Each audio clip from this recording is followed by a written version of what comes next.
to the road to growth, success of an entrepreneur. We've raised the bar. Learn firsthand from successful business owners and create your own path to success. I'm going to show you how great I am. It's time to hit the road to growth with team lead of the Enriquez Group, Realtor Vinny. Hi, you Road to Growth listeners. Today I got Brooke Yoakam. She is the founder of GiftPocket, and I'm pretty sure, I could be wrong, pretty sure one of the youngest entrepreneurs I have on this podcast. Most of the time I have people she's 19, and again, you're not supposed to ask people their age, 19. Most of the time I have my listeners are 18, 19, and they're trying to figure out what to do with their life. And you had this idea of GiftPocket at the age of 12, where I'm just focusing on, okay, I got school, but you actually had an idea of GiftPocket. Like, thank you for being here, Brooke. Awesome. Thank you so much. It's so awesome to be here and share my story. And I'm happy to hear that your audience is younger, because I hopefully can walk away inspiring at least someone that they should go out there and start their own business today. Well, it was so funny when we got connected. I was looking up your bio, looking up the company, and then I was reading about GiftPocket. And so GiftPocket, and you correct me if I'm wrong, is the idea of gift cards, basically digital. You can have one-stop shop where you can go for all your gift cards, correct? We like to say that GiftPocket is transforming the way that people use gift cards. So with GiftPocket, you have all your gift cards on your phone. You can pay with them in stores or online, but then you get a gift card to a store that you don't like, you can exchange it. And now we just released a send feature. So it's the all-in-one place to do everything you want to do with a gift card. And I was reading about it, and I was thinking, for a quick second, I was like, isn't there an app already like this? Isn't there something? And I started thinking, I was like, no, there's not. I mean, so that's such a great idea. And you had this, 7 or so years ago. Yeah. What made you come up with this idea? Yeah, it's been almost 7 years. And when I was 12, I loved gift cards. I got them all the time. But every time I would go shopping with my friends, I would forget my gift cards at home. And then every single Christmas, my grandfather would give me gift cards to stores that I would never shop at. And I was like, Grandpa, all I want is a Target gift card. Please just give me a Target gift card. And he never would. Luckily, around the same time, I participated in the Young Entrepreneurs Academy. And they're like, what's a problem you think you can solve? And I was like, I'm solving this gift card problem. I had no idea what computer science was. I thought apps were made in days. That is far from the truth, but I knew that this gift card problem had to be solved, and I wanted to be the person to solve it. Wait, don't tell me. Did you actually code the app? No, sadly, because I'm a full-time student as well. We hired developers in India, and then we just reshored our development to the United States. And it's been really helpful because I'm able to really focus on the product and the strategy of everything, while then handing off that development to a team that can bring my vision to life. And I looked on GiftPocket's website, and it has a breakdown of all the different leaders and board of advisors and everything like that. You have a pretty decent sized group of people of minds there. How does that just come to fruition? Yeah, no, it's been a really awesome experience. I have people that are really high up and have tons of experience around me. And that's really helped GiftPocket get to where it is today by, bringing us different ideas and connections. And it's just really happened by people believing in GiftPocket and believing in my story and wanting to help along this journey. And I've just been at the right place at the right time sometimes. And people just really want to help and bring GiftPocket to life. And that's really just how I've met these people. And certain connections have just really come a long way. I did see one in there that looks to have the same last name as you. I'm assuming it's a father, a cousin, a brother. Well, actually, I'll actually say something really funny. Okay. So one, my mom is kind of the co-founder who helped me in the beginning, but my dad was actually on my board because when I first started the board, I wasn't 18. So I couldn't actually vote on my own board. So he had to be on it so he could vote for me because I wasn't 18. Well, so walk us through. Okay, so you have the idea at 12 years old, right? Okay, who do you tell the idea to? Friends, to your family? Who do you tell the idea to first? I'm going to be honest with you. I didn't really tell anyone about my idea except my mom and stuff because I've always been super close to myself and I want to really validate my idea with with not my peers, not my friends, and then come back to my peers. So I actually won the pitch competition at the end of the Young Entrepreneurs Academy. And then I was like, oh, wait, GiftPocket is actually a really good idea. And after that, I started telling all my friends, and they were like, oh, wait, like, they're like, why didn't you tell us about this? This is awesome. And so at the beginning, I didn't really tell anyone because I was like, I just want to, everyone's like, what should I wear to school today? Like, I just want to make the lacrosse team. And I was like, I'm starting my own business. So I was just like, I'm going to focus on me. And then I realized that this is something I should share with everyone. How did you know about you said the Young Entrepreneur event? Was that something you already knew about? Did you get signed up for it? Did you see a sign for it? I mean, how did you know about that? So I'm very fortunate that both my parents are entrepreneurs, but my mom participated in NAWMO, which is the National Association of Women Business Owners in Ohio. And they advertised the Young Entrepreneurs Academy, and it's all over the United States. And it's a 9-month program where they help you, build a business, give you a pitch deck, a business plan, all that different things. And then at the end of the 9 months, you pitch it at a Shark Tank and like a competition. And I won there. And so that's how I kind of went from all the different steps to where I am today. Wow. So 9 months of that and that's on top of basically regular schooling. Yeah. So it was 1 day a week, but I did a lot of stuff outside the program and started making connections. But like you said before, GiftPocket took some time to get off the ground because I wasn't around the right people at the time. It was 2014. Apps were just starting to become big, and no one really knew what it is like to launch an app until today, really. Okay, so you win the event. Then what's next after you win it? So after that, I was really fortunate as well that someone from Rev 1 Ventures was on the panel, and they were like, you should come participate in our Concept Academy, which is a 3-day program to help you validate that the world wants your product. And in those 3 days, I validated it. And they were like, you should become one of our engaged clients. And so it was like this innovation hub in Columbus, Ohio. And I participated in that. And I got connected to one of the coolest people in the world. His name is Mike Blackwell. He was one of the people that created GIFs, like those moving images. Yeah. And he really helped me wireframe and made me think in a way that I would have never thought before, and really digging into every single feature that I want on this app. And some of these features are coming alive today, which is really exciting.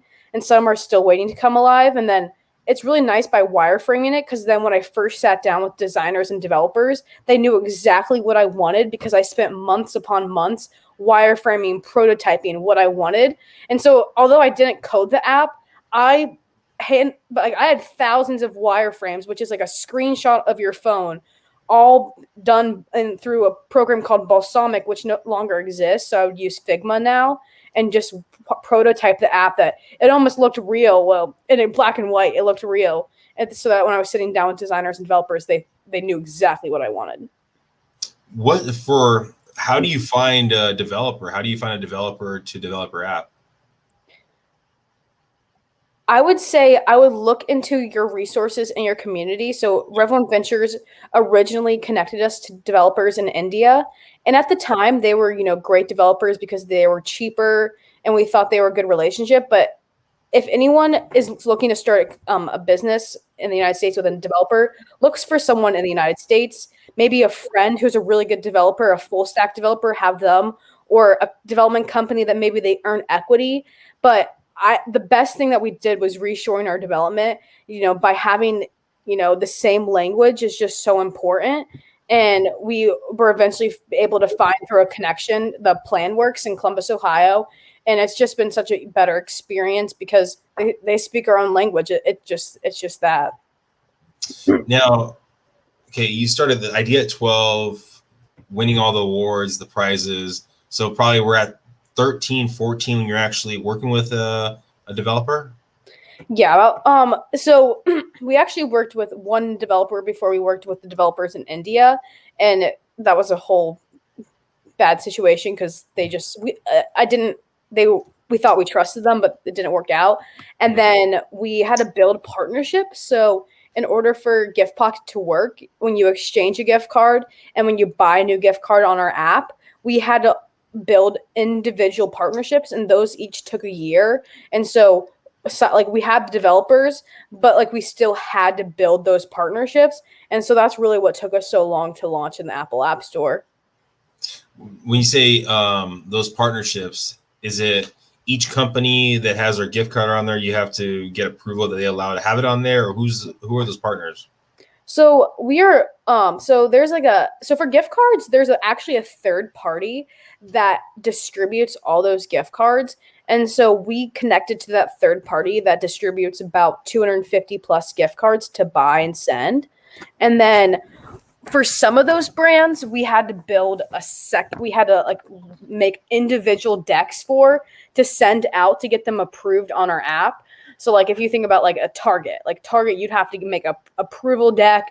Like this is what GiftPocket is, and all of their logos would have to be in it before they could ever be bought on GiftPocket. But some brands are easier, and you can just automatically buy on GiftPocket. I mean, it sounds like, and especially so many years until the actual finished product, that had to get somewhat costly, I would assume. Yeah, no, it's definitely been one of the mistakes and learning experiences from starting my own company is we've spent a lot of money on technology. And so we're actually raising money right now because now we need money to market the app. We have this great product and really cool ideas, but now I think it was always funny. I thought that it would finally feel like I'm done when I launched the app in the App Store, but really that's just the beginning. And so now we didn't really focus on marketing. We called 2020 the year of marketing. So what is it? How does it look like when you find venture capitalists, I'm guessing, to invest in you?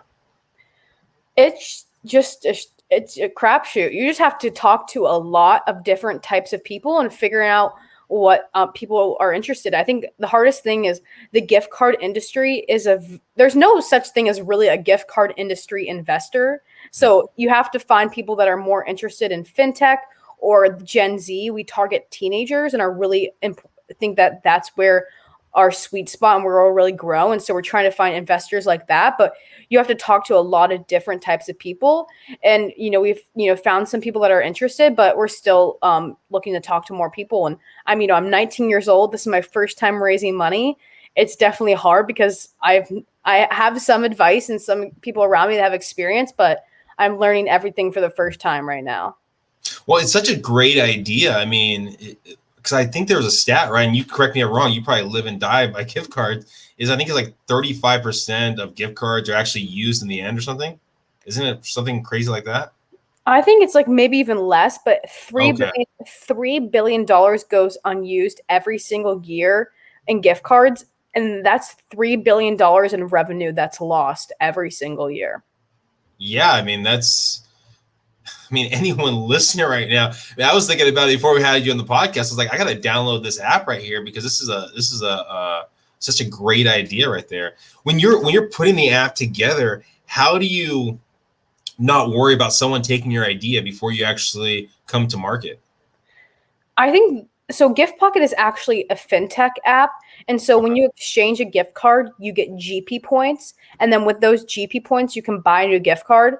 And so through that whole process, that took us a really long time. And if anyone wants to come out in there and copy us and go through the exact same process that we went through, it will take time. And I think, like we said, gift card industry is an industry that people are not really tackling because I don't think anyone has approached it the way that we're going to approach it. And so there is a lot more risk. And I think we're willing to take that on, and we're willing to take the challenges that I think some people are not willing to take on. But you speak very wisely, very confident in how you're talking about, competitors and like that. That's usually, and again, this is just a generalization, but it's usually not someone at your age that has that mindset. Where did that come from? Where did that quote unquote wisdom? I know your parents were entrepreneurs. Is from them? Is it from just basically the hurdles that you've kind of worked through already in the last 7 years, or where does that come from? I definitely think it's come from the years of experience I've worked on GiftPocket, but I think my confidence comes down to in 2017, which I know is a couple years ago. I was at a Girl Scout convention, and there's hundreds of thousands of people there, and I talked to thousands of people. 2 people brought up my competitors. Right then and there, I knew that there was a gap in this market because I knew there was such lack of brand awareness known about my competitors. And I was like, there's a gap, and I know there's room for GiftPocket, and I'm more than happy to come in and disrupt this market. How did you react when you're speaking there and they brought up your competitors? What was in 2017? So that's what, 4 years ago? Yes, no, I definitely was. One of the biggest things that I always focused on is user experience. We want to make it seamless when you pay with gift cards, and we know our competitors don't do that. And we're the only one that really does the exchange feature, and you can exchange a gift card for a new gift card all in our app. And the way that we're growing right now, we're going to do a lot more things with brands and help them grow their gift card programs and reduce the amount of gift cards that go unused every year.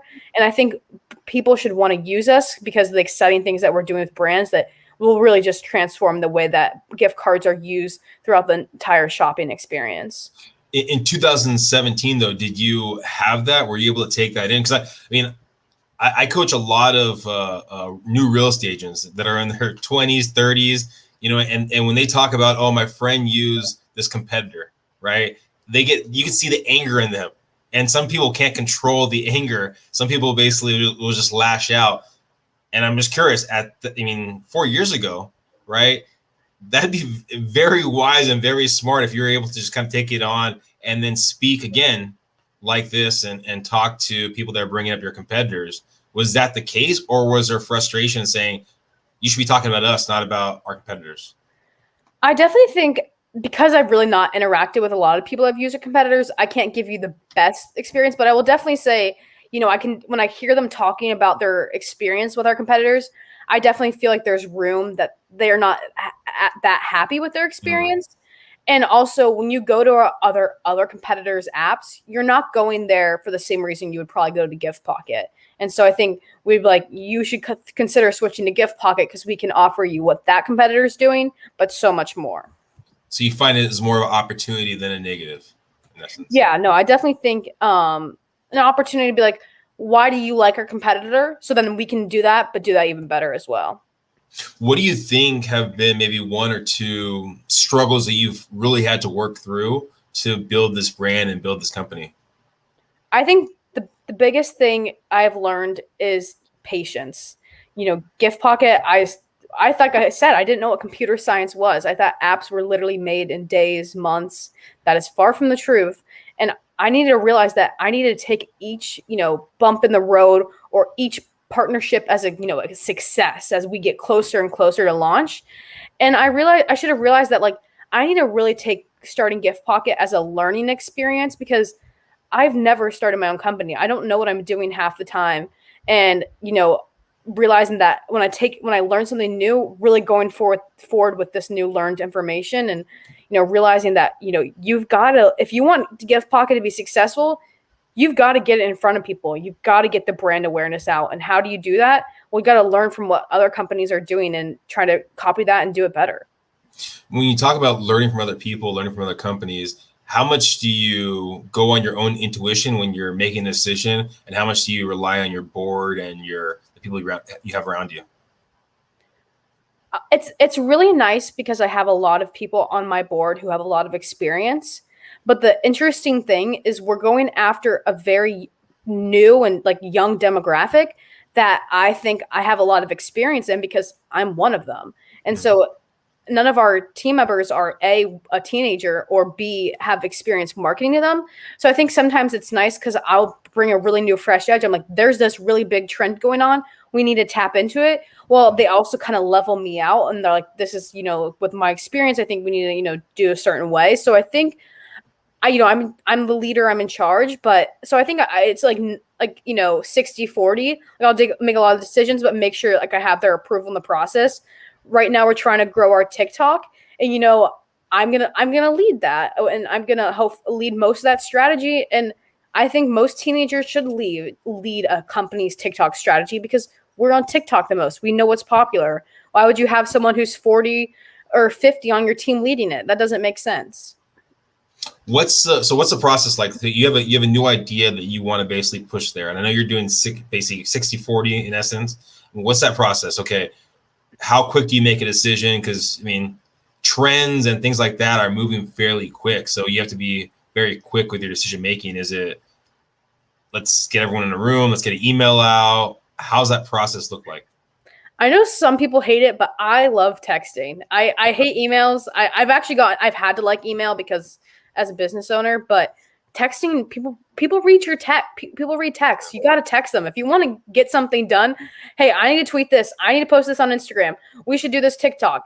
Or I'll just do it. Sometimes I'll just do it because like TikTok, I feel like the awesome thing about TikTok is it's free. If we get more views, we get more downloads, that's free to us. I guess my time is money. But so sometimes I'll do something. Obviously, I don't want to do anything problematic, but definitely certain things, text. If I need to get it done quickly, text. But if it's like we have a 1 to 2 week span, then we meet on Sundays and we'll talk about it then, or Wednesdays for our marketing meetings.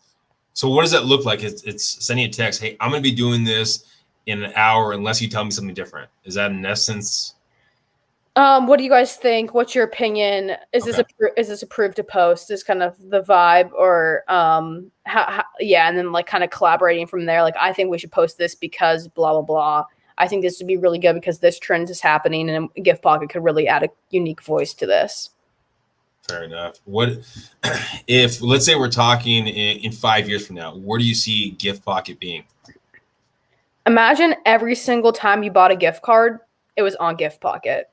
That would be that's the dream, that every single time you bought a gift card, a brand would want to make sure that gift card is on GiftPocket. I don't want to share too much because I can't give too much away. No. We're building that right now. But the dream is that, gift cards should be super easy. Like, you pay with a credit card and you pay with a lot of different things. And I don't know why gift cards aren't like that. And so we really want to help along that process. I think the hardest thing is, gift cards aren't, the forefront currency, but they're a very popular currency for teenagers.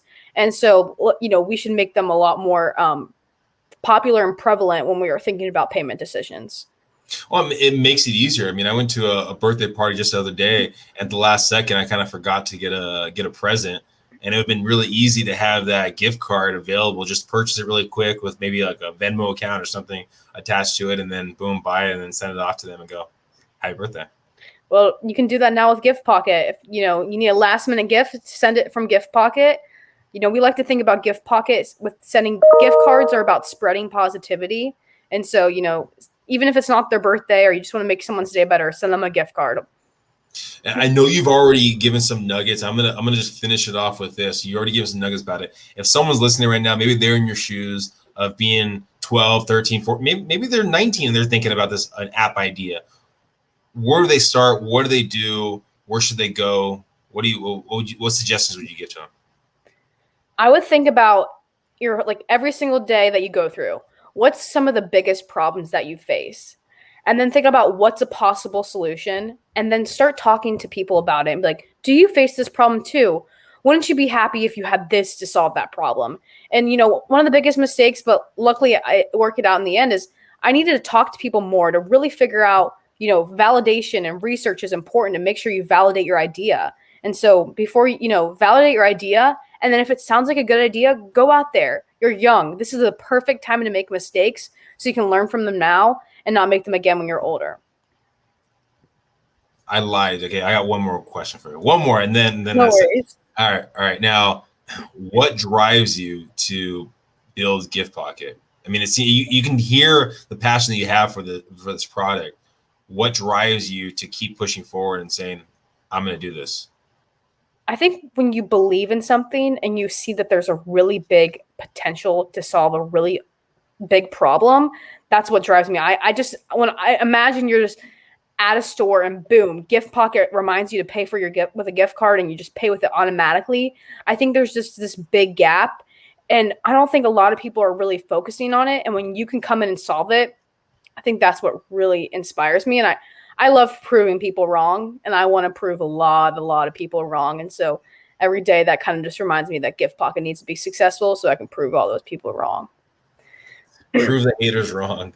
Mm-hmm. Thank you, Brooke, for being on here. Thank you for telling your journey. Thank you for basically what you're doing. And thank you for being inspiration for a lot of people listening right now that are trying to put something together. And it's really just basically put the plan together, have great support, and kind of work through it and push on to the next one. Anyone listening right now, if you want to hear more about GiftPocket, go to the show notes. Show notes will have the links for Brooke. And any last words, Brooke? Thank you so much. And if you guys want to reach out to me, Brooke at giftpocket.com. I love, talking to other founders or people have ideas, and I'm happy to, answer anyone's questions or give you any advice. So definitely feel free to reach out to me and download GiftPocket. Thank you. Thank you, everyone. Please subscribe, please share. And like she said, download GiftPocket. Bye. Awesome.